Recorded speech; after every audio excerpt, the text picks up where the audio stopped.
يستعد الفريق الأول لكرة القدم بنادي الزمالك لخوض أول مبارياته في دور المجموعات ببطولة الكونفدرالية الأفريقية، حيث يقع نادي الزمالك في مجموعة تضم كلا من سجراد الأنغولي وسوار الغيني وأبو سليم الليبي. وسيلتقي نادي الزمالك في المباراة القادمة مع فريق أبو سليم الليبي ضمن منافسات الجولة الأولى لدور المجموعات ببطولة الكونفدرالية يوم الأحد القادم 26 نوفمبر في 6 مساء بتوقيت القاهرة، 7 بتوقيت السعودية وقطر، على استاد برج العرب. وستذاع المباراة عبر قناة بي إن سبورت، الناقل الحصري لجميع مباريات كأس الكونفدرالية. وسيخوض نادي الزمالك مباراة الجولة الثانية لدور المجموعات ببطولة الكونفدرالية مع فريق سوار الغيني يوم الأحد 3 ديسمبر، وستقام المباراة في دولة غينيا.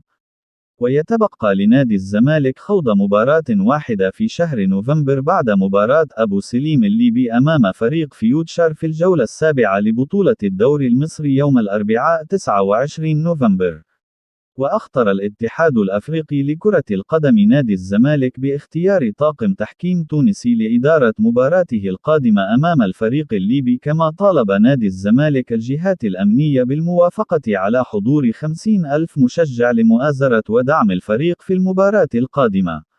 ويسعى نادي الزمالك لتحقيق انطلاقة قوية والانتصار في أول مبارياته في دور المجموعات ببطولة الكونفدرالية، مستغلا عامل الأرض في المباراة القادمة لتسهيل مهمة الفريق في الوصول للدور ربع النهائي، وعدم دخول الفريق في حسابات معقدة من أجل التأهل إلى دور الثمانية.